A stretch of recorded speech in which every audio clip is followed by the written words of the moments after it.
Hey guys, how's it going? Alright, we're doing a video of just this little bit of electrical stuff that I've got to do to the DR. I've been planning on doing it for ages. I was actually thinking I was going to have to take the Safari tank off, and I want to do that. I want to be able to know that I can take that Safari tank off to, if I need to get to the carby or change spark plugs and stuff like that, and to be able to do it on the side of the road. All this stuff that I've been taking off, so I've taken the side plates off, the seat's been taken off, the front cowling fairing bits been taken off, and I'm using all the tools and that's the tools that I've used for the lightweight, so reducing everything. You'll see them over there. I'm only using those tools. There's going to be an exception with that, with a light tester, for finding a wire here, which I've already worked it out, but I'll show you what I did so that if you want to do it yourself, you can. The reason why I'm not having to take that Safari tank off is because I currently run a lead or wire from the battery all the way up into this part of the bike, and from there, that's what I run the lights, the heated grips, and also the 12-volt socket. So they're all running directly from the battery, so it doesn't matter if the bike's turned off, I've got power. I don't have to turn the bike on. And of course, as I said before, that's a bit of a downfall, especially with the heated grips.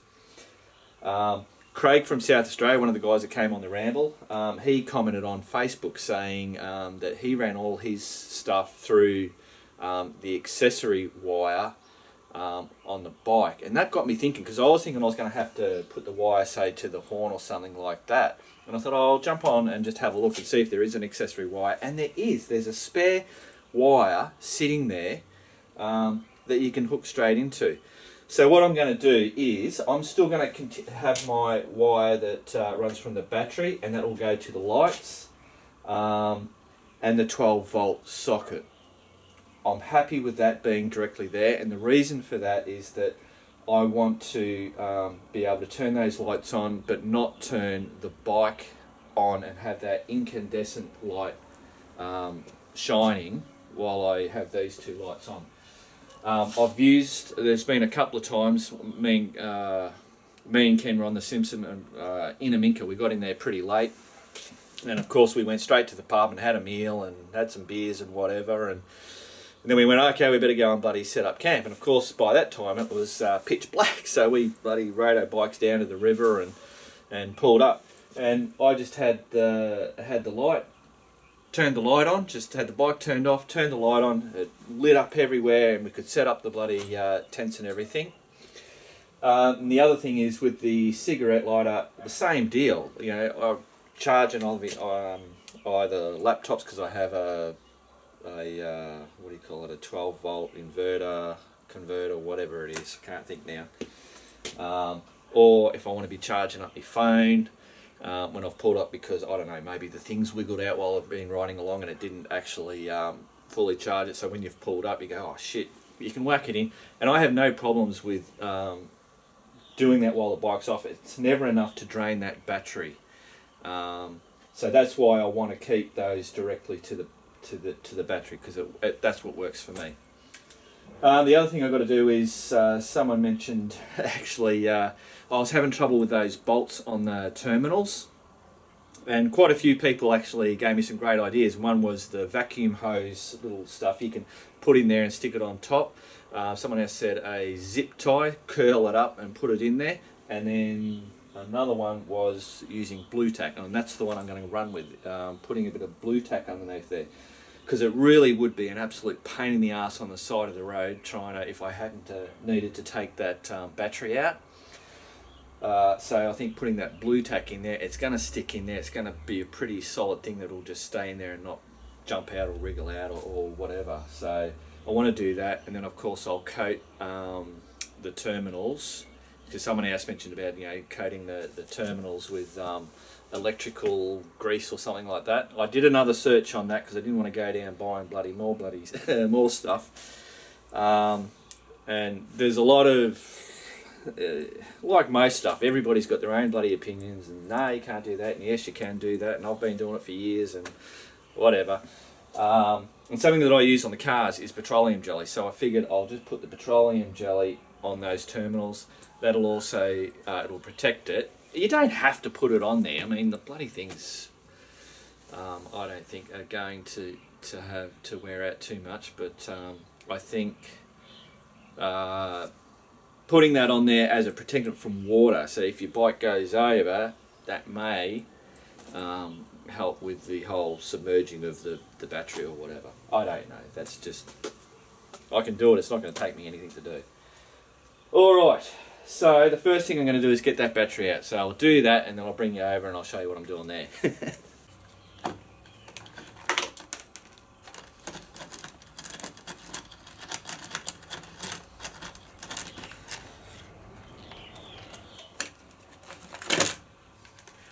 Okay, so the battery comes out real easy. It's putting it back in, it's bloody hard. So, I've got a bit of blue tack there. I'm presuming I'll just stuff some blue tack in there, sit the nut on top, and then that should just sit there and be easy to screw in. So I'll get it all stuffed in, then I'll come back to you. Alright guys, well that's worked an absolute bloody treat. So I just got, so you can see there's blue tack in that, and if I turn that over you can see that that nut is in there. So the hole underneath of those terminals have just had blue tack, so I just filled it and then I got a screwdriver and just pushed it down a bit so then I could push that nut straight in there and then just kind of like clean it up a little bit, and that's it. So that's not going to wiggle anywhere. And in actual fact that'll give that terminal a bit of protection on the inside as well, I suppose. So I can't remember who it was that said about the blue tack. Was that on YouTube or was it on Facebook? I don't know, one of the places. But if you're watching, bloody good one, thanks. So now, yeah, they just screw straight in there. Oh, Jesus. Now I'm going to leave this battery out. I'm not going to put that straight back in because I won't do that until I've finished working all this wiring system out. Alright, on to the next thing. Alright, what I'm going to do now is show you how I've wired up these two lights and that switch, because I know previously people have asked me about the diagram for how to wire that switch up with the lights.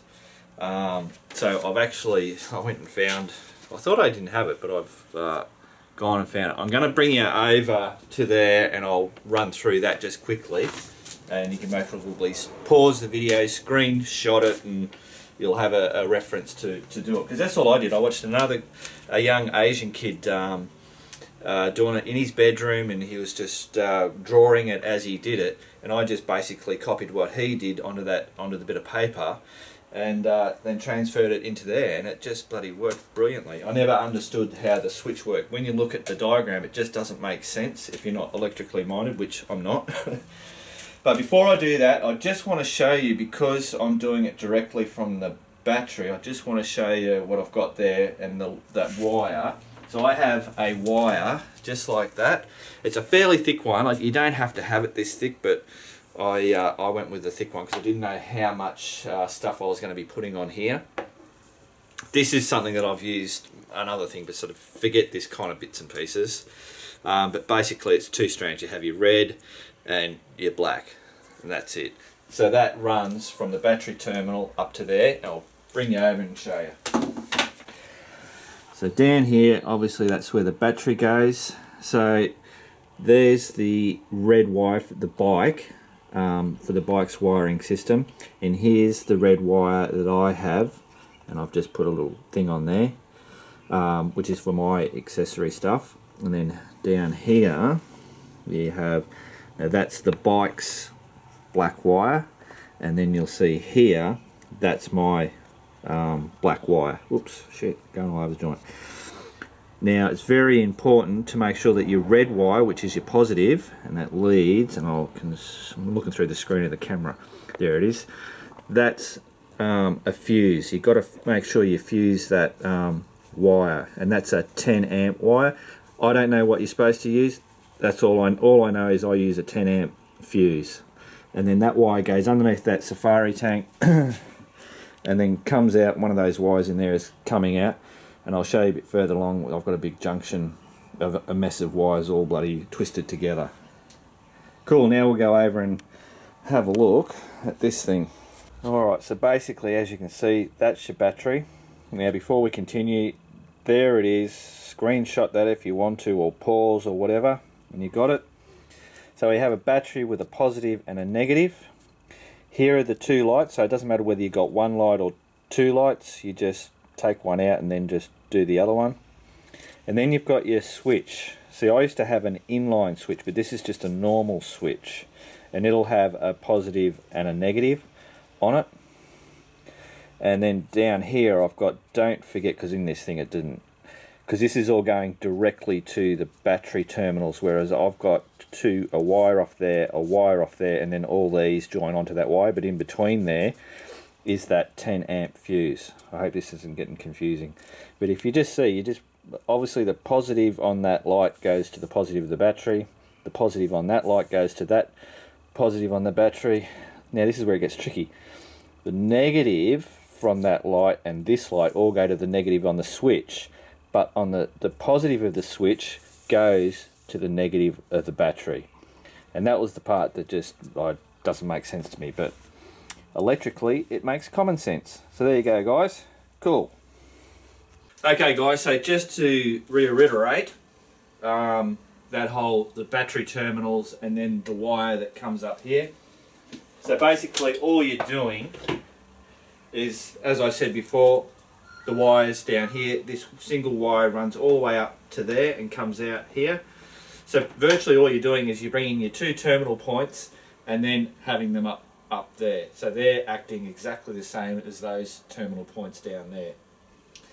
I'll show you my little, well, there's my little mess of wires. I'm going to bring you in, but first, before I show you my system, because the way I do it's most probably not the way to do it. I mean, it just depends on who you are. I'll show you this accessory cable, which is where I think most people put all their stuff, so that if you want it, that when you turn your bike off, none of your electrical system can be on. So if you've left it on, it'll just automatically turn off. So I'll show you that over here. Alright, so we can get a bit oriented, I'm just going to kind of like come around and just show you. So I've basically taken just that fairing off, which is just a bolt on this, or a screw on this side, a screw on the other side, and a screw in the front. So it's very simple just to take that off. And then you'll see, just underneath this rubber stuff, can you see that there? That little clip there, it just sits there, and that's the accessory wire, which I only just found today. Alright, I'm going to put this in the tripod, and then I'll show you a little bit of stuff about that. Alright, so first I'm just going to show you that I've just got one of those simple, I don't know what you call this, a light tester. It's to find where your power is coming from. You need to have the bike turned on to test what wire is the positive wire and which is the negative wire.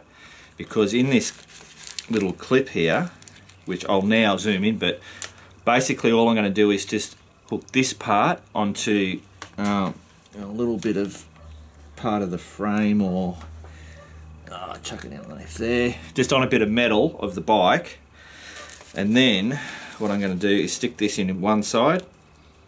Now I've got to turn the bike on. The bike's now turned on. Oh, I've got the battery. Oh shit, the battery's not connected. What an idiot. Alright, I've already worked this out. I did this when the battery was bloody in. God, I'm an idiot. Basically you just touch one, and when the light in here turns on, that's your positive, and then the other one is obviously your negative. So there's a positive and a negative in there. I'm going to zoom this in and I'll show you there's some colours there, and it's not your standard colours. But it's good just to use that to check it. But I'd say most of the DRs are going to be pretty much the same. Okay, so hopefully you can see that. So that's your little thing there. It has a light brown wire, and then there is a black with a white line wire. The brown wire is your positive wire, so that's your red wire, and the black with the white line is your negative. So when you're putting your wires in, that's where you put them, because obviously on this clip it doesn't give you positives or negatives. Cool bananas! Alright guys, so hopefully I'm not boring the guys that already know all this stuff or whatever. I mean, you can always skip forward or whatever. But I just want to make sure, because I know when I was looking at videos and trying to work stuff out, sometimes it's pretty hard to follow. So basically that's your accessory wire. So if you want it so that when you turn your bike off, all your stuff loses power, you put your wires into there.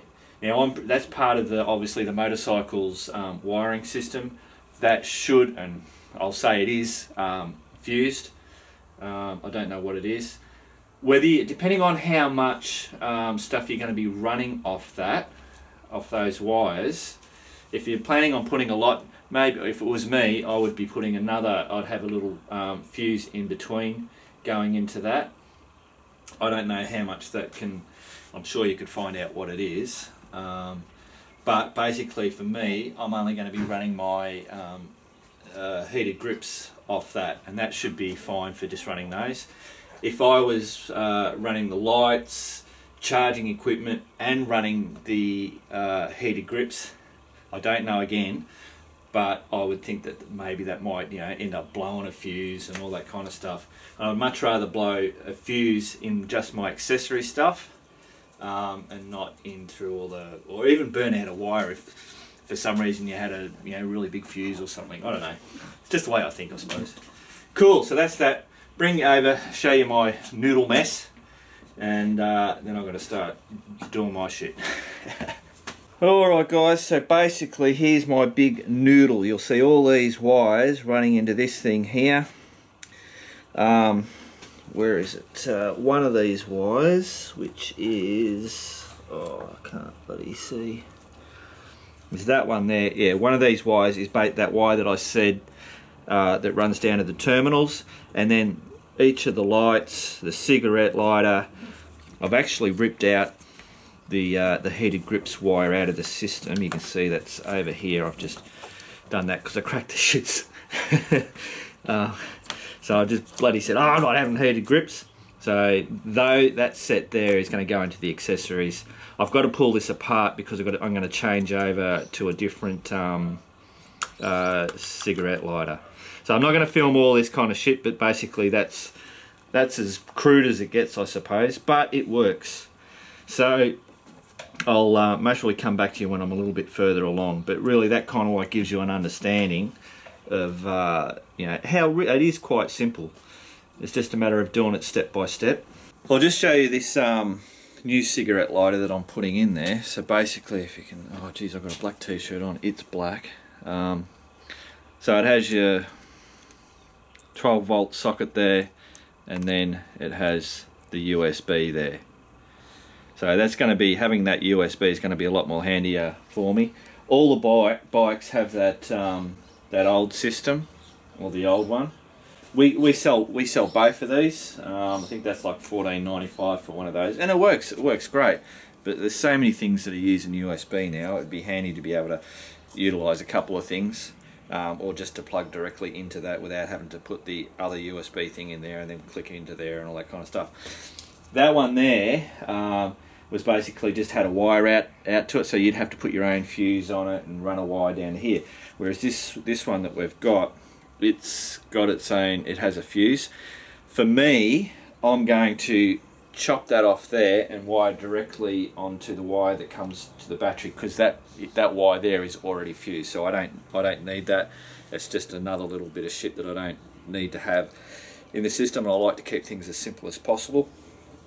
But this is set up so that you can just attach it to your handlebars. It's got a little mounting thing, and then you can just run that wire and then put that onto your terminals, and hey presto, you're up and running. But remember that this is going to be always on. You could always cut this off at some point and have that go directly into your accessory, that accessory wire that I showed you, and same deal, you're up and going. It's your choice whichever way you want to do it.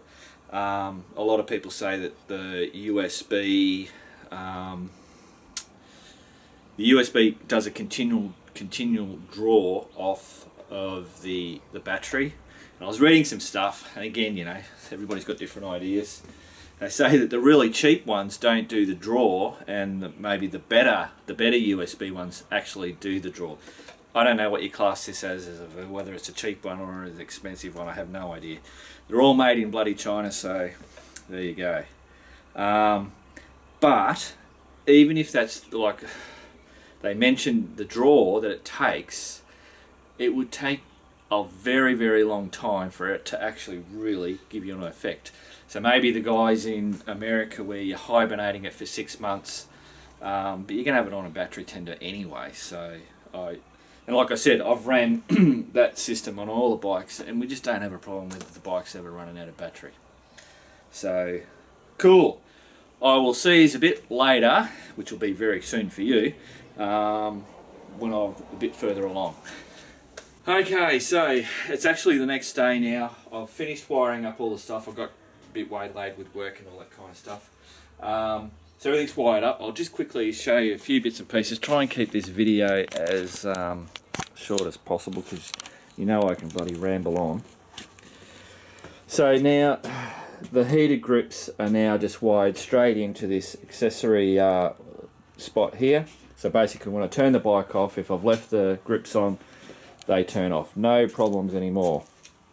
I've put on the new 12 volt outlet, and as you can see there's that little mounting system.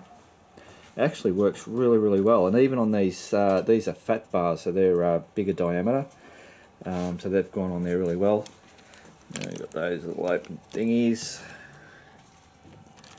all working, and that's including these two lights.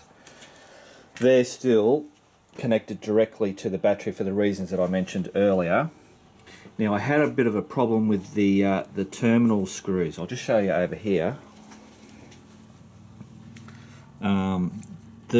One of the nuts was actually a bit stripped, so I couldn't ever, when I'd try and tighten it down, it would just keep spinning. So it was meaning that the terminal wires were a bit loose. So what I basically did off, not this particular battery, but the other battery, I took the nuts out of there and the screws and just used them on there. So now I've connected it all up. I've put the petroleum jelly on there, so she's all nice and beautiful. Now the other thing I did, obviously I had those lights running as you saw, so I had the DR stock light and the two LED lights running for I think it was 5.5 minutes. So when I was stuffing around doing all my bits and pieces last night, I was checking to make sure that the grips were warming up. So I actually had the light on the bike going because I had to turn the ignition on, and those grips, and that was running for about at least 5 minutes. So that's like 10 minutes of all that kind of stuff running anyway, and obviously mucking around with the USB stuff as well. So I checked the battery and it was down to 50%. So I reckon that's pretty bloody good, because I know as soon as you have an element, or you're heating an element like the hand grips or the heated grips, that draws quite a bit of current. So I was pretty impressed with that. But that then gave me the chance to use this, which is just my standard battery charger. So I hooked the lithium battery to that last night, and I only it registered that it was charging, so that was good. Yep, it understands it's a bloody, you know, like a normal battery. And now I said that it took about 6 minutes, and this is where I'm not too sure, but basically I left it on there for 26 minutes. After 26 minutes I went, oh, I'm not going to leave it on there anymore. I kept checking to make sure it wasn't overheating or anything like that.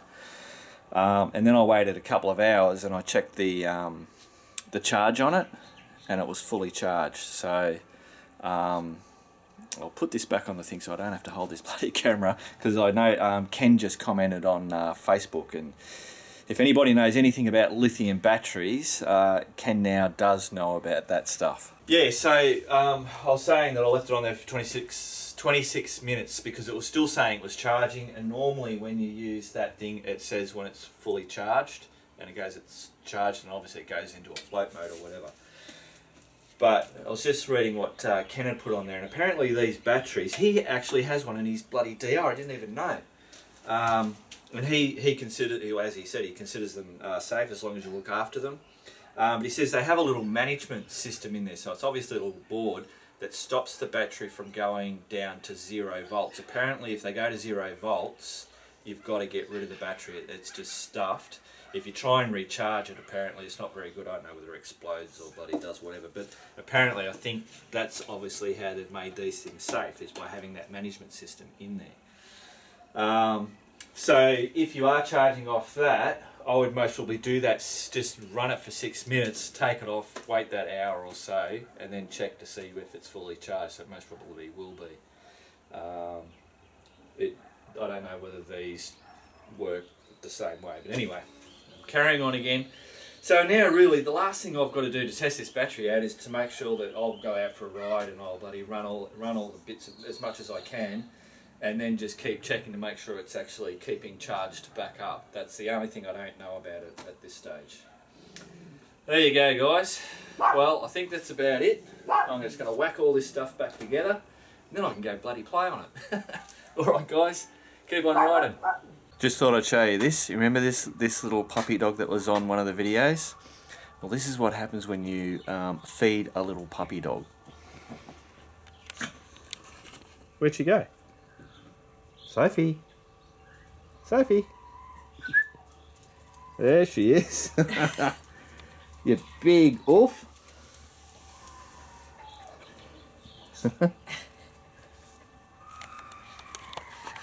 Crazy. How long's it been, do you reckon? 6 months? October. Because I got her on my birthday. Ah. So October. November, December, January, February, March. 5 months. 5 months from that little puppy to that big dog. Crazy.